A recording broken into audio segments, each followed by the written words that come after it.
प्यारे मित्रों, नमस्कार। भगवान के चरणों में वंदन करते हुए श्री स्वामीनारायण गुरुकुल द योग यूनिवर्सिटी अपने कार्य का 1 साल पूर्ण कर चुकी है। उस अवसर पे वर्तमान समय के अनुसार इंटरनेशनल ई योग वीक फेस्टिवल का महोत्सव अभी मनाया जा रहा है। ये फेस्टिवल और श्री स्वामीनारायण गुरुकुल द योग यूनिवर्सिटी के संचालक आदरणीय जीवराज भाई, दिनेश जी और संजय सिंह को मेरा धन्यवाद है। भारतीय संस्कृति की रक्षा के लिए छोटे छोटे बच्चों के जीवन में संस्कार आए, उनकी प्रतिभा विकसे, ऐसे बहुत सारे प्रयास द किड्जी के द्वारा ये लोग कर रहे हैं।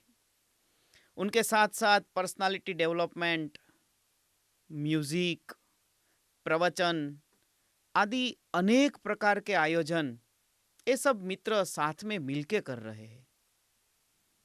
मुझे उद्घाटन के अवसर पे आने का सौभाग्य मिला था। आज फिर से 1 साल के बाद ये योग फेस्टिवल के माध्यम से हम सबको मिल रहे हैं।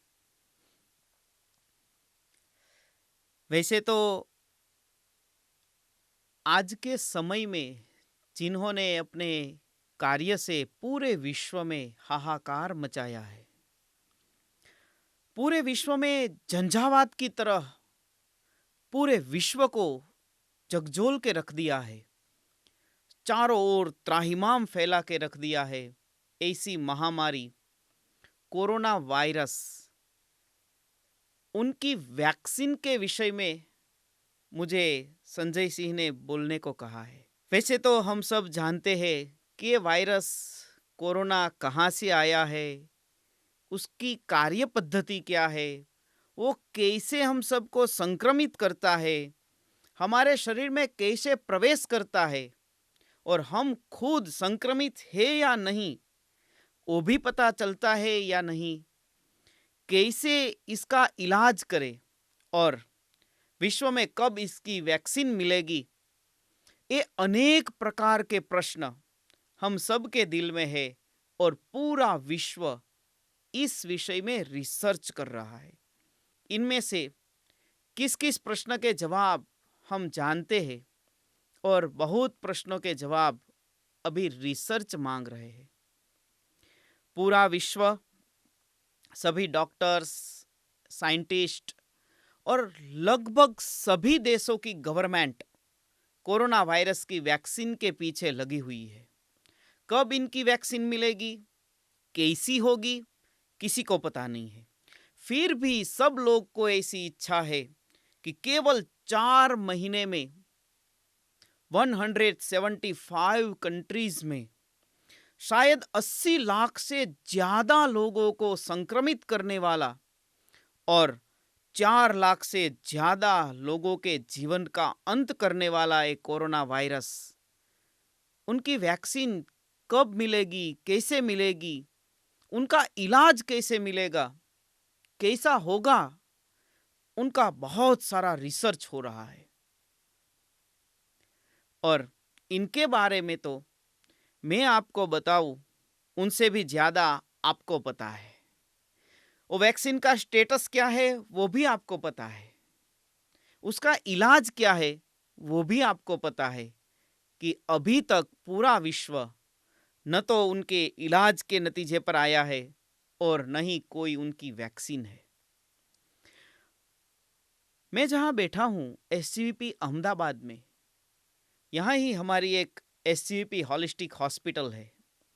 वहाँ योग, आयुर्वेद और एलोपैथी तीनों का हॉलिस्टिक संगम करके यहाँ इलाज किया जाता है। अभी तो पूरी हॉस्पिटल कोरोना के मरीजों की सार संभाल कर रही है, उनके इलाज में समर्पित की है। एलोपैथी डिपार्टमेंट के मुख्य डॉक्टर है डॉक्टर चिराग जोशी। थोड़े दिन पहले मैंने उसको फ़ोन किया और पूछा कि डॉक्टर, आप कोरोना के दर्दी का इलाज करते हैं, लेकिन कैसे करते हैं? मैं ज़रा उसके साथ आनंद कर रहा था।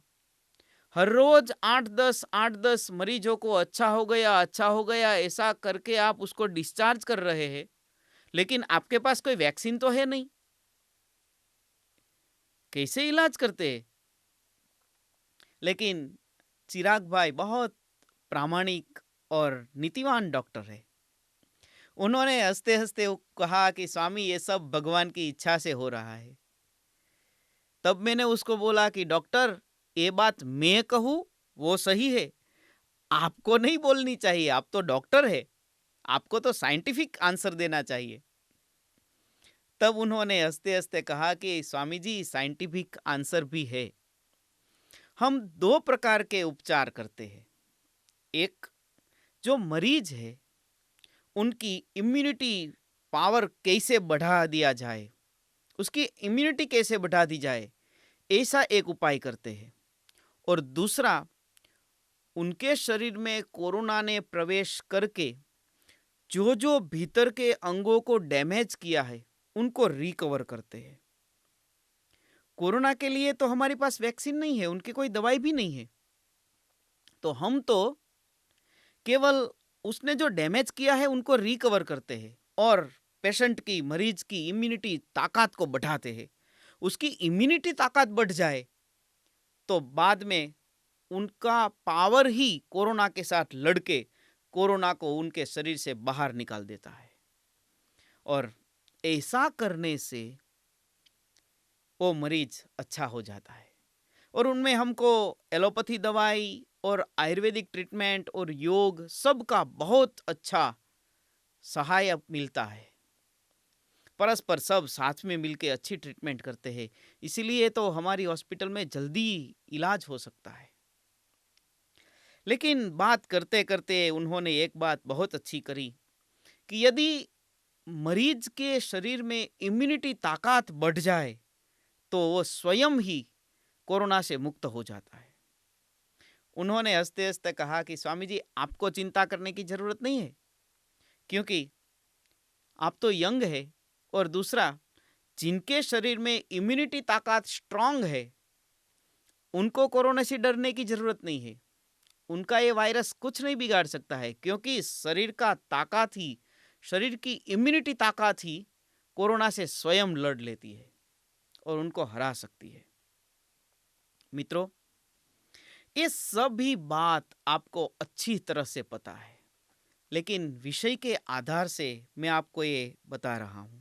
हमारे पास बहुत अच्छे अच्छे उपाय है जिससे हमारी इम्यूनिटी ताकत बढ़ जाए। योग फेस्टिवल, योग दिन निकट आ रहा है, योग फेस्टिवल हम मना रहे हैं। तब बाबा रामदेव जी को मैं याद करूंगा, जिन्होंने पूरे विश्व में योग का अच्छी तरह से प्रसार प्रचार किया। उन्होंने जब कोरोना से जंग शुरू किया योग के माध्यम से, तब उन्होंने पहले ही सत्र में बोला था कि जैसे कोई मॉल में हम जाते हैं खरीदने के लिए, वहाँ पैकेज मिलता है, वैसे ही जिनको कोरोना से बचना है उनको पंच प्राणायाम का पैकेज डेली करना चाहिए। पंच प्राणायाम का पैकेज भस्त्रिका, कपालभाति, अनुलोम विलोम, भ्रामरी और उद्गीत प्राणायाम, उनके साथ साथ कोई कोई आसन भी हमारी इम्यूनिटी ताकत को बढ़ा देती है। ये तो मुझे पता है कि आप सब लोग योग में जुड़े हुए हैं, इसीलिए योग प्राणायाम सब करते होंगे और कर भी लेंगे। इसकी बात मैं यहाँ पूर्ण करता हूँ, लेकिन आज मुझे आपको दूसरे कोरोना की बात बतानी है। कोई कोई ऐसे कोरोना है जो हमारे जीवन में, हमारे हृदय में, हमारे मस्तिष्क में आ जाते हैं और वहां आके हमारा पूरा जीवन बर्बाद कर देते हैं। वैसे तो हमारे वेद में कहा है, एको ही मानुष आनंद, एक मनुष्य जीवन वो ही सर्व से श्रेष्ठ आनंद देने वाला जीवन है। फिर भी हम कभी कभी दुखी हो जाते हैं। शास्त्र के अनुसार भगवान ने इस विश्व में जो जो रचना की है, वो रचना में सर्वश्रेष्ठ रचना कोई है तो मनुष्य की रचना है। भगवान ने मनुष्य को सबसे सुंदर शरीर दिया है, सबसे सुंदर आंखें दी है, सबसे सुंदर कान दिए हैं, सबसे सुंदर बुद्धि प्रतिभा दी है, सबसे सुंदर भगवान ने उनको हृदय दिया है, इमोशन दिया है। सबसे अच्छा मनुष्य जीवन भगवान ने दिया है। इतना ही नहीं, सभी प्राणी को भगवान ने लिमिटेशन में रख के बनाया है। मनुष्य को भगवान ने अनलिमिटेड ताकत के साथ भेजा है। फिर भी इतनी अच्छी ताकत होने के बाद मनुष्य आठों पहर आनंद में रहना चाहिए, लेकिन वो आनंद में नहीं रह पाता है, क्योंकि उनकी बुद्धि में, उनके मन में, उनके हृदय में कहां कहां से कैसे कैसे कोरोना आ जाते हैं। वो कोरोना की इफेक्ट से उनके जीवन में दुख आ जाते हैं।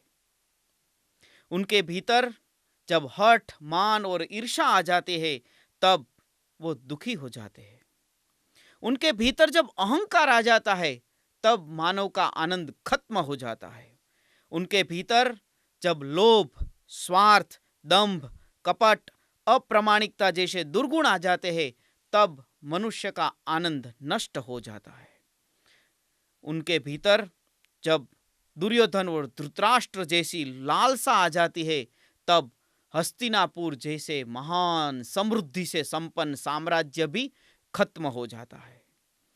अरे कई जैसी एक समृद्धशालिनी कीर्तिमान राजा की कीर्तिमान पत्नी, उनको जब हृदय में पुत्र मोह प्रकट हो जाता है, तब सुख, समृद्धि और आनंद से भरा हुआ अयोध्या भी 14-14 साल के लिए दुख के संकट में आ जाता है।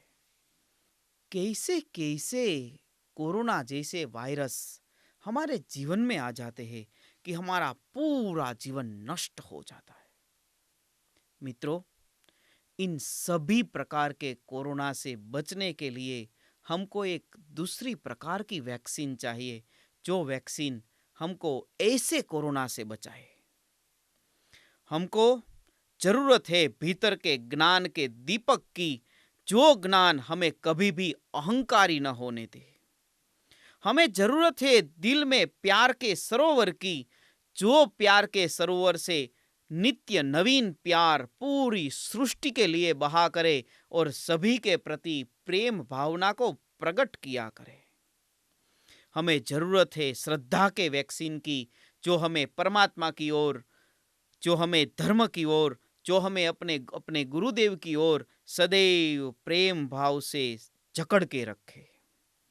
हमें जरूरत है प्रामाणिकता और नीतिमत्ता के वैक्सीन की, जो हमें कभी भी बुरा सोचने पर मजबूर न करे और कभी भी दूसरे के अहित में कार्य न करने दे।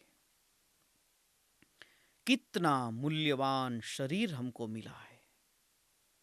बहुत अच्छा कहा जाता है कि man is the crown of creation. ये पूरे विश्व में जितनी भी सृष्टि भगवान ने की है, वो सभी सृष्टि में श्रेष्ठ कोई सर्जन है तो मनुष्य का सर्जन है। एक बहुत प्यारी सी कहानी है।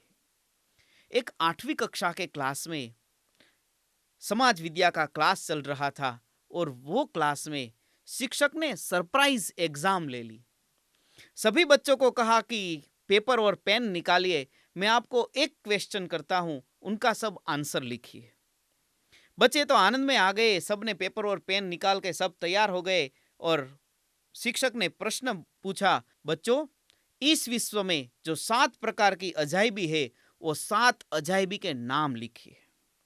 और बच्चे सब अपनी अपनी ओर से लिखने लगे, लेकिन शिक्षक ने देखा कि एक बच्चा जिन्होंने 1.5 या 2 मिनट में आंसर लिख लिया, और बाद में वो आंसर शीट को अपने हाथ से ढक के बैठा है। शिक्षक धीरे धीरे वहां गए। वो बच्चा पूरा संकोच कर रहा था। शिक्षक ने प्रेम से उसके मस्तक पे हाथ रखा और उन बच्चे को कहा कि बेटा क्या लिखा है, मुझे दिखाओ। शर्माते शर्माते बच्चे ने अपना हाथ लिया, और जब हाथ लिया तब शिक्षक ने उनके आंसर शीट में पढ़ा। बच्चे ने लिखा था कि 7 आश्चर्य मेरे जीवन में मैं लिख रहा हूँ, लेकिन केवल 7 नहीं है, आश्चर्य तो बहुत ज़्यादा है, लेकिन यहाँ 7 ही लिखने को कहा है, इसीलिए मैं केवल 7 ही लिख रहा हूँ। पहला आश्चर्य यह है कि मैं सभी को स्पर्श कर सकता हूँ। दूसरा आश्चर्य यह है कि मैं भोजन के समय भोजन का स्वाद चख सकता हूँ। तीसरा आश्चर्य यह है कि मैं पूरे विश्व को, इनकी सुंदरता को अपनी आंखों से देख सकता हूँ। चौथा आश्चर्य यह है कि मैं अपने कानों से सभी के शब्द सुन सकता हूँ।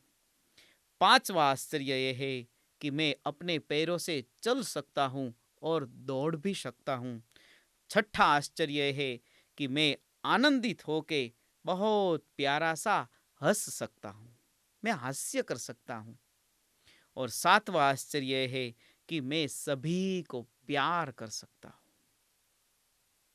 शिक्षक के 7 आश्चर्य पढ़ के बहुत आनंदित हो गए। उसने क्लास में ताली बजा के सभी बच्चों को कहा कि बच्चों सुनो, 7 आश्चर्य के अद्भुत आंसर मैंने कभी भी कल्पना नहीं की थी कि ये बच्चा ऐसा अद्भुत आंसर लिख सकता है। टेक्स्ट बुक के आधार से मैं देखूं तो इनके आंसर रॉन्ग है, लेकिन हृदय से देखूं, सच्चाई की दृष्टि से देखूं तो इनके सभी आंसर सही है। रियली हमारे जीवन में ये आश्चर्य बहुत बड़े आश्चर्य है। इसीलिए ग्रीक नाट्यकार सोफोक्लिस ने कहा है कि विश्व में अनेक चीज आश्चर्यकारक है, लेकिन मनुष्य ही सबसे बड़ा आश्चर्य है, उनसे बड़ा कोई आश्चर्य नहीं है। मित्रों, हमारा जीवन ही इस विश्व का सबसे बड़ा आश्चर्य है। कितना अद्भुत जीवन है हमारा, जहां जहां देखे वहां आनंद ही आनंद है। लेकिन हम अपने ही जीवन में दृष्टिपात नहीं करते हैं। दूसरे की ओर देखते देखते देखते, दूसरे की अच्छाई देखते देखते हम खुद अपनी अच्छाई देखना भूल जाते हैं।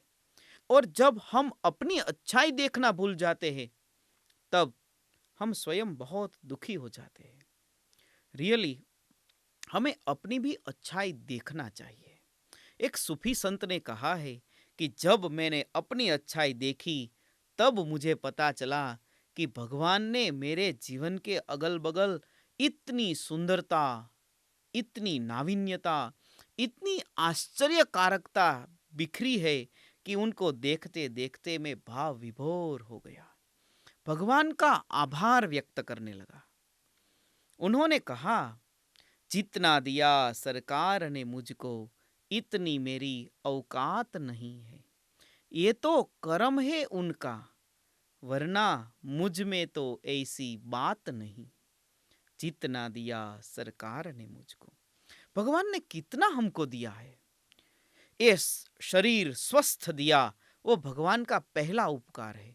ये शरीर का जन्म वहां दिया जहां हमको हम अपनी सभी कामनाएं पूर्ण कर सके, ऐसे माँ बाप के यहाँ जन्म दिया। हमारी औकात के ज्यादा हमको अभ्यास करने का अवसर दिया, और जितना अभ्यास हमारा है, जितना ज्ञान हमारा है, उनसे भी ज्यादा भगवान ने हमको सिद्धियां हासिल करके दी। अरे परिवार में सभ्य ऐसे दिए भगवान ने जो अपने सुख से ज्यादा हमारे सुख के लिए सोचते हैं। ऐसे समर्पित परिवार में हमको रहने का अवसर दिया। इसलिए सबसे ज्यादा आभार तो भगवान का मानना चाहिए। ऐसे प्यार भरे समुदाय में हम प्यार की दृष्टि से देखें तो सभी कोरोना वायरस दूर हो जाते हैं। दूसरों के प्रति जो राग, द्वेष, ईर्ष्या, अदेखाई, दंभ, छल, कपट जो भी हमारे भीतर है, वो सब दूर हो जाते हैं। हम हिंदुओं के लिए तो बहुत आदर्श रूप किसी का जीवन है, तो वो है भगवान श्री रामचंद्र जी का। कितना अद्भुत जीवन भगवान रामचंद्र जी का है। सोचिए तो सही, जिस समय पे उनको पूरे अवध का साम्राज्य स्वीकारना था, उस समय उनको 14 साल के लिए वनवास स्वीकारना पड़ रहा है। फिर भी वो आनंदित है। वो वन में जाते जाते ये सोच रहे हैं कि अच्छा काम हुआ, मुझे वनवास हुआ, लेकिन वनवास के बदले में मेरा भरत, मेरा छोटा भाई अवध का सम्राट होगा। वनवास का दुख नहीं है उसके भीतर, उनको आनंद है कि मेरा छोटा भाई अवध का राजा बनेगा। वो आनंद में भगवान राम आनंदित है। इतना ही नहीं, जिन्होंने कभी भी राजमहल के बाहर पग नहीं रखा है, वो भगवती जानकी सीता जी अवध के राजमहल में जितनी आनंदित है, उतनी ही आनंदित वनवास में भी है।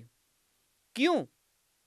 क्योंकि उनको आनंद राजमहल का या वनवास का नहीं है, उनको आनंद अपने पति के साथ जीवन पसार करने का है। पति का सानिध्य उसके जीवन में श्रेष्ठ है। लक्ष्मण की तो मैं क्या बात करूं। भगवान राम की सेवा के लिए, अपने बड़े भाई की सेवा के लिए उन्होंने अपना सब कुछ छोड़ दिया। साम्राज्य छोड़ दिया, परिवार को छोड़ दिया। इतना ही नहीं, अपनी निद्रा को भी 14 साल के लिए उन्होंने छोड़ दिया।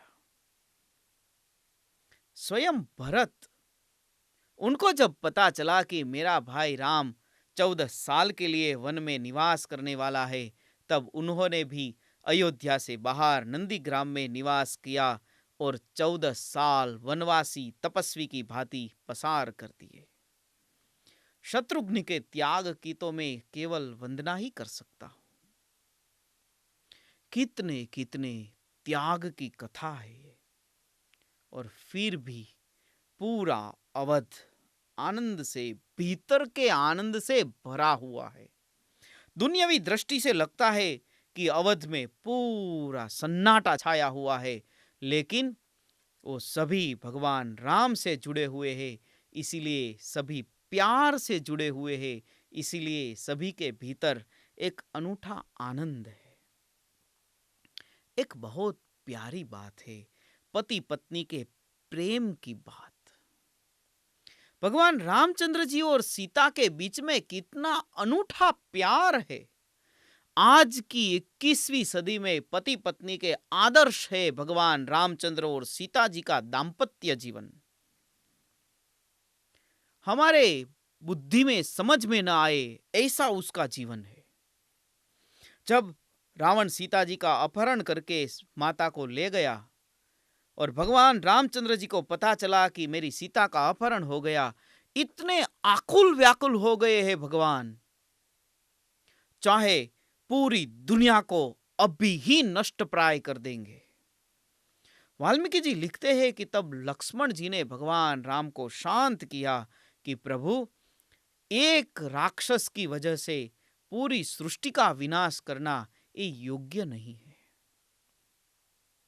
और लक्ष्मण जी के साथ भगवान रामचंद्र जी ने सीता जी की प्राप्ति के लिए वन के वानरों से मैत्री की।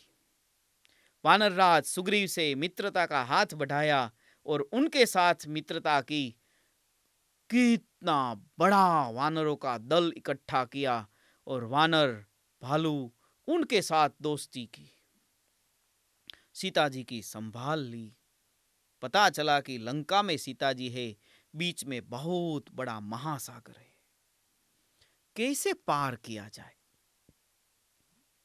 मित्रों, हम सब कितने मूर्ख हैं। हम ताजमहल को प्यार का चिन्ह मानते हैं। वो प्यार का चिन्ह कैसे हो सकता है जिसकी रचना करने वाले का हाथ काट दिया जाए? उनको तो क्रूरता की निशानी कहा जाना चाहिए, प्यार की निशानी नहीं। लेकिन प्यार की निशानी कोई है तो सेतुबंध रामेश्वर है। अपनी प्रिय पत्नी को पाने के लिए प्रभु ने प्यार से उस सेतुबंध का निर्माण किया। इतना ही नहीं, भगवान रामचंद्र जी के साथ साथ जो वानर प्रभु की सहाय में है, उन्होंने भी प्यार से प्रभु के कार्य को संपन्न करने के लिए पूरे सागर के ऊपर बंध बांध लिया।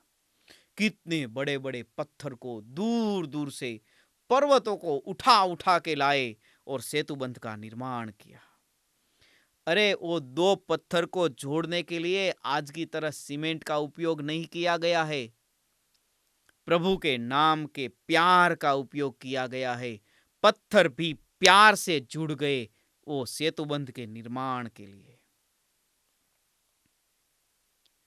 भगवान उस सेतुबंध के निर्माण हुआ, उनको पार, समुद्र को पार करके रावण को वध करके अपनी सीता को लेके आए। ये है सीता जी के प्रति प्यार प्रभु का। इतना ही नहीं, सीता जी को भी भगवान रामचंद्र जी की ओर बहुत प्यार है। भगवान राम अयोध्या के सम्राट हुए, अब तो राजनीति, राजधर्म ही उनका मुख्य धर्म है।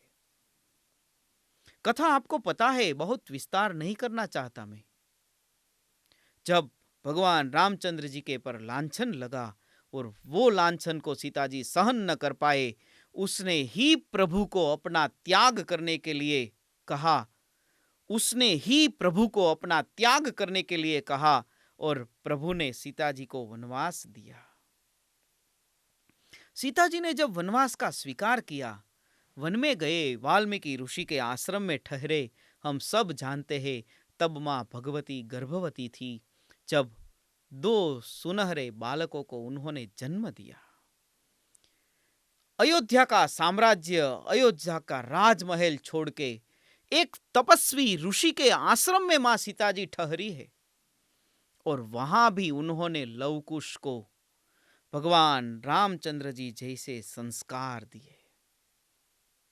उन्होंने सोचा कि मेरा भले त्याग हुआ है, लेकिन ये सही तो रामचंद्र जी के पुत्र है। भविष्य में इन दोनों बच्चों को अपने पिता की मदद करने जाना है।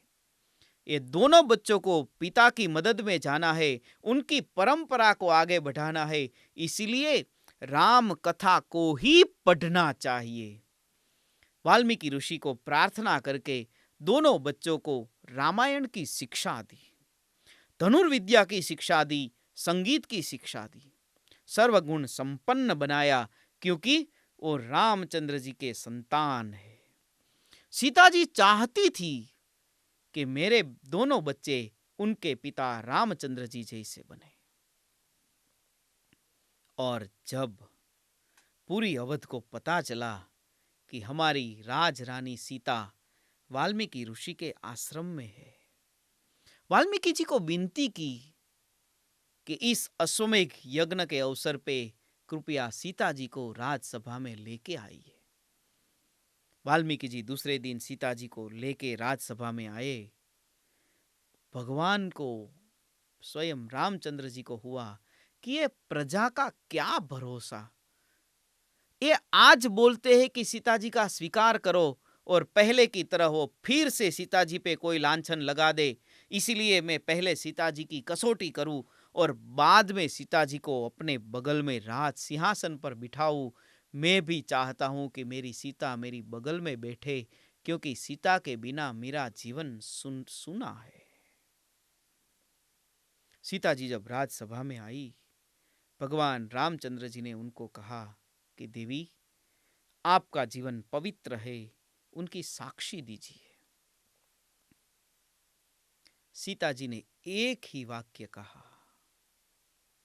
अपने गुरु वाल्मीकि के सामने, वशिष्ठ जी के सामने देखते देखते सीता जी ने कहा कि गुरुदेव, मुझे क्षमा करना, इस दुनिया में कसौटी देते देते देते अब मैं थक चुकी हूं।